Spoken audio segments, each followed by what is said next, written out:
So since I started investing, I've heard multiple people say, don't put your money in the stock market. You're going to lose everything. I lost everything, so you probably shouldn't do it either. Well, I'm here to tell you that that is simply not true. There is a tried and true way, no pun intended, of investing your money into the stock market that's easy, it's simple, it's passive. There's not much work that goes into trying to decide what to buy using this method. And I'm going to show you how you could possibly become a stock market millionaire using this method, because this is also what I plan to do. So with all that being said, let's get into the video.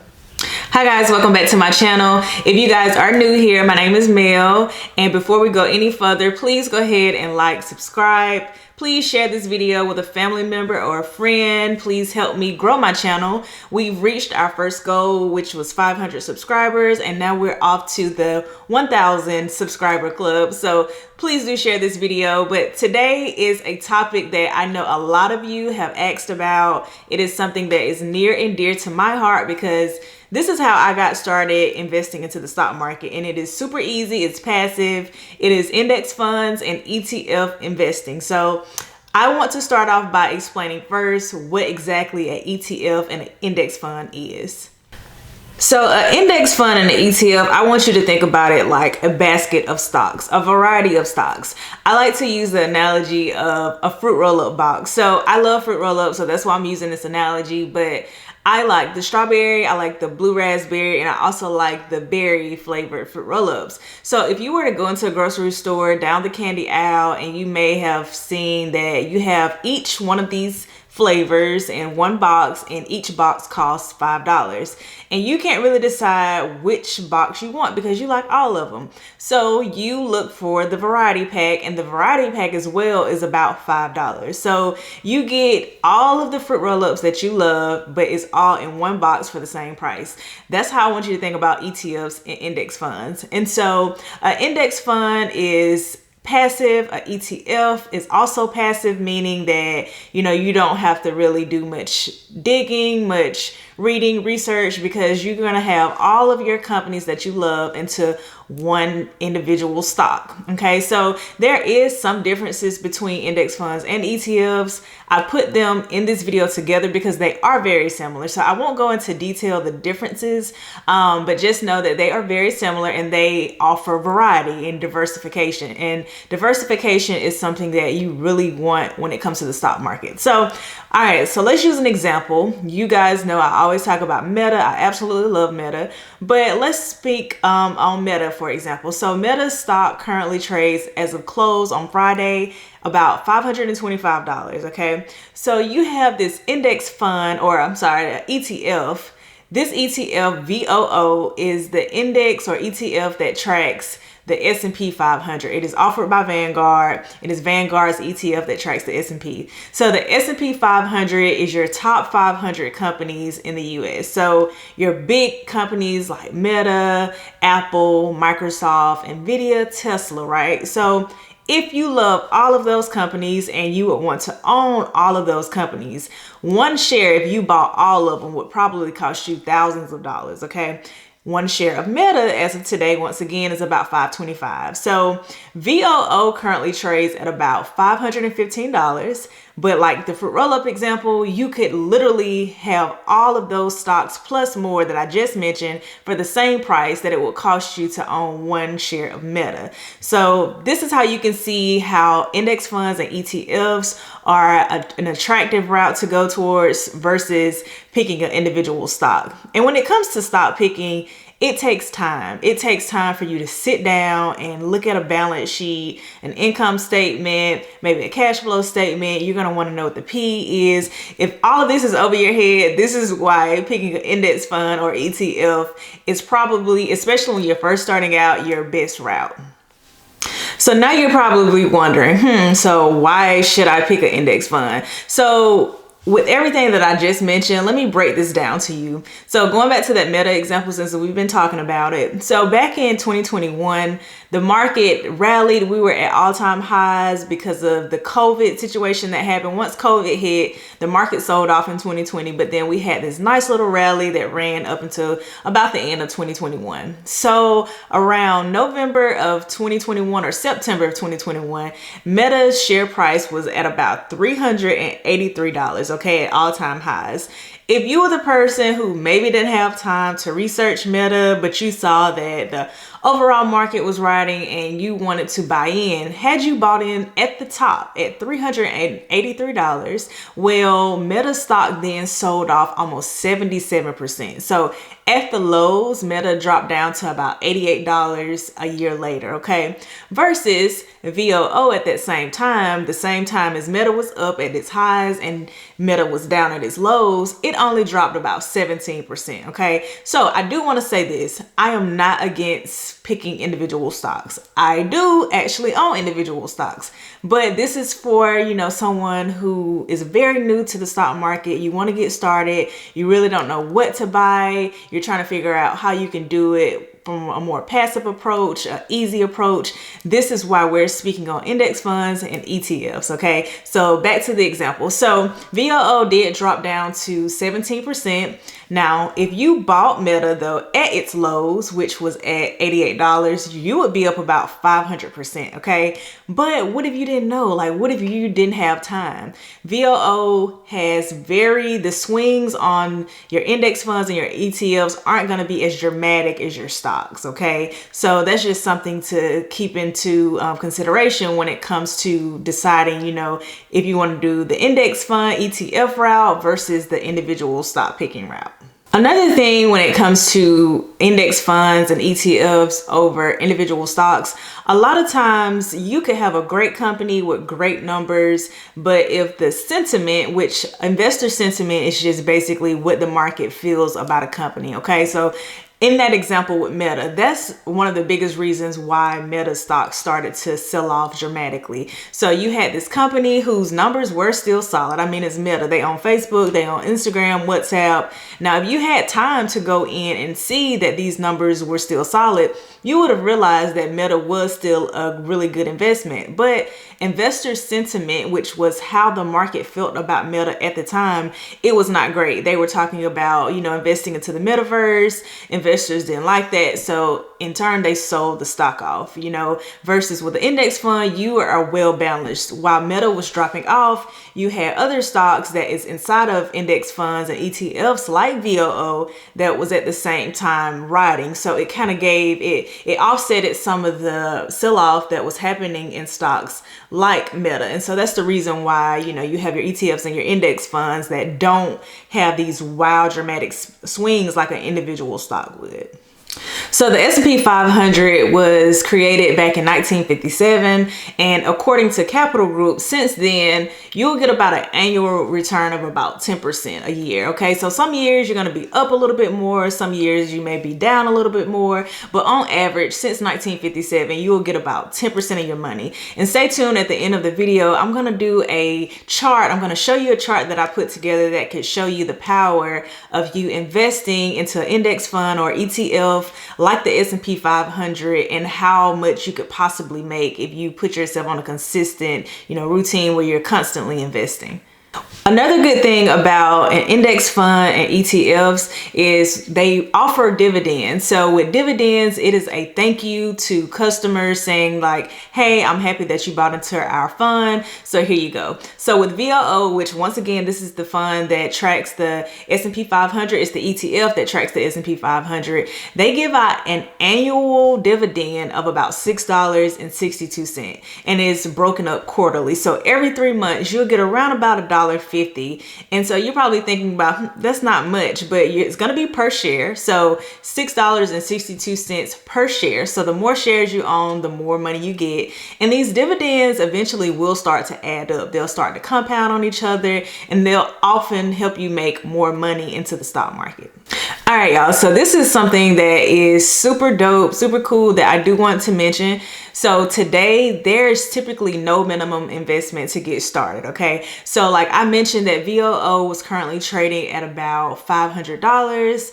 Well, guess what? You do not have to have the full $500 to get started. There's something called fractional shares that many platforms offer now. So basically what that means is you can buy a portion of VOO. So just say you wanted to buy $100 or $200 bi-weekly and you wanted to invest, pretty often. You can literally do this. You do not have to buy the full share. Now, I will say some index funds, and this is why I said there are some differences between index funds and ETFs. So some index funds do require you to buy the entire share, but usually ETFs will allow you to buy fractional shares. So I don't want you guys to use, I don't have enough money anymore as an excuse, because you can literally take $20 and get started investing into the stock market.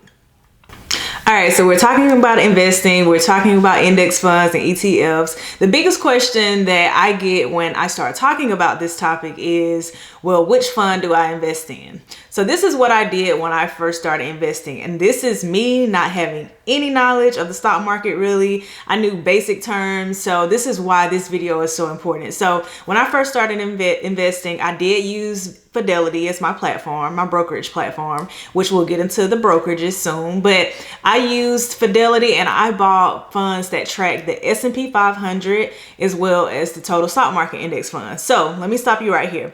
So the thing about the total market index fund and the S&P 500, they tend to overlap a lot, like 80%. So once again, I didn't know, but I noticed every time I would check my account and I saw gains, they usually moved similar. So if I was up 1% in the S&P index fund for the day, I was typically up 1% in the total market index fund as well, because they overlap a lot. There was a small difference, but for the most part, they were the same. So I said all that to say most investors and professional money managers would say choose the one that tracks the S&P 500, okay? Because these are your top 500 companies, as mentioned in the beginning of the video, that are in the United States. So these are your strong mega cap companies. And once again, historically, since 1957, you'll get about a 10% rate of return from the index that tracks the S&P.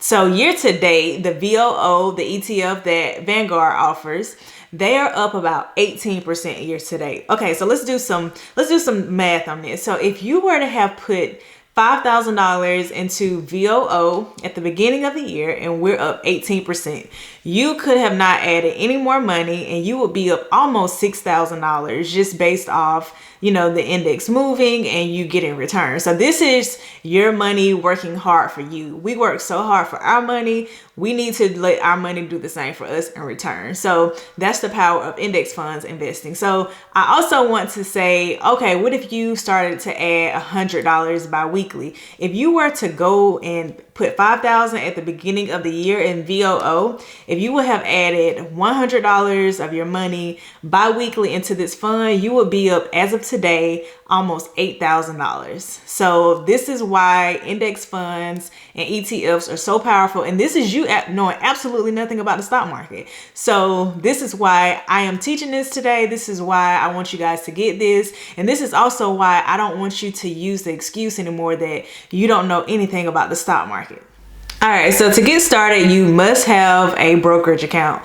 Think about your brokerage account like you think about your bank. So you keep your money at a bank. Your brokerage holds your stocks. Okay, so I use Fidelity, as mentioned. I absolutely love Fidelity, but you do have platforms like Vanguard, Charles Schwab, Ally Invest, the list goes on. It's up to you really to decide which platform works best for you. I may do a brokerage breakdown in another video.